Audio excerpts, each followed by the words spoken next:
kedatangan kita ke SPKT Polda Metro Jaya untuk melaporkan secara resmi terkait unggahan konten channel YouTube milik Anji. Ya, milik Anji itu durasinya sekitar 35 menit yang kita dapat berkaitan dengan interview konon seorang profesor bernama Hadi Pranoto yang kabarnya dia diklaim melakukan penemuan terhadap obat COVID-19.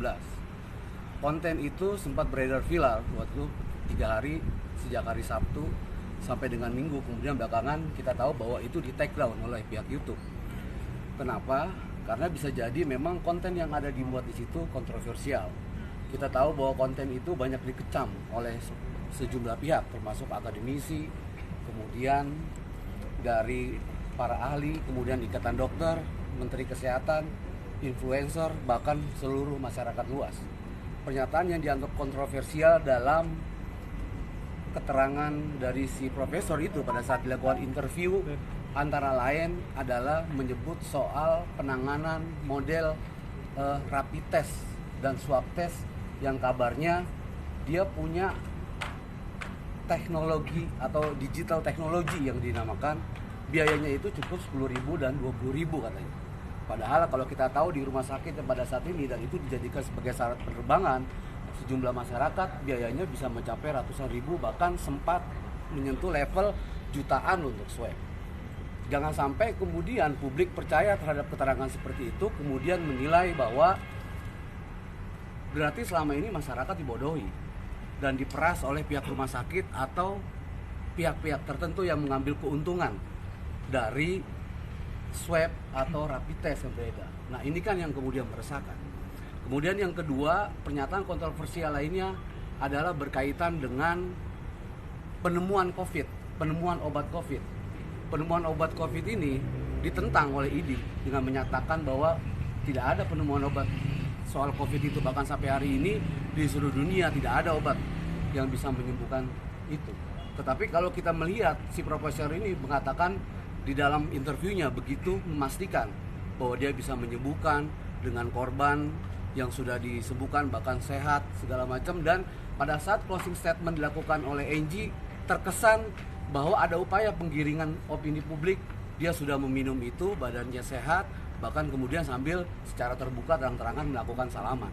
Nah, ini kan kontraproduktif sebetulnya dengan apa yang kemudian disampaikan oleh pemerintah tentang jaga jarak, social distancing dan sebagainya.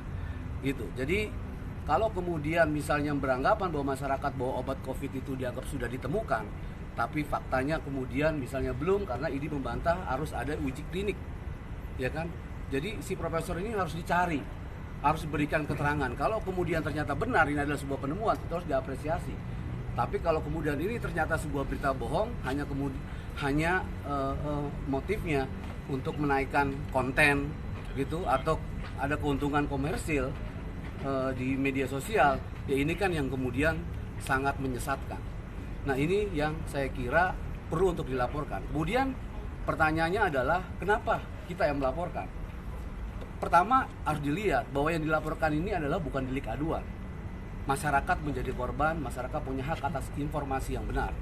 Pasal 14, 15 Undang-Undang Nomor 1 Tahun 46 itu jelas menyebutkan tentang larangan soal masalah berita bohong. Berita bohong yang diduga dilakukan oleh si Profesor Hadi Pranoto itu, yang diduga melakukan keterangan yang tidak benar, termasuk banyak sejumlah pihak juga yang meragukan tentang keprofesorannya. Tetapi itu biarkanlah nanti polisi kemudian melakukan penyelidikan. Nah, kemudian bagaimana dengan Anji sebagai pemilik channel YouTube yang kemudian menyebarkan itu? Tindakan itu kemudian juga dilarang di dalam pasal 28 ayat 1 Undang-Undang ITE. Nah, dalam pasal 28 ayat 1 Undang-Undang ITE itu dikatakan bahwa barang siapa dengan sengaja menyebarkan berita bohong yang dapat menimbulkan kerugian konsumen. Ada dugaan ketika itu disampaikan seperti ada penjualan sebuah produk barang dagangan herbal. Nah, tapi kan nanti polisi akan melakukan penelusuran itu. Tetapi Anji bisa diminta pertanggungjawaban itu melanggar ketentuan pasal 28 ayat 1 Undang-Undang ITE. Dan kemudian kita juga akan mencoba mendalami tentang kemungkinan dari pasal 219 berdasarkan Undang-Undang Kesehatan. Nanti kita akan koordinasi untuk membuat laporan ke pihak kepolisian. Bang, berarti yang dilaporin 2 orang, Bang? Jadi yang dilaporkan Siapa aja Bang yang dilaporkan? ya yang kita laporkan 2 orang. Pertama adalah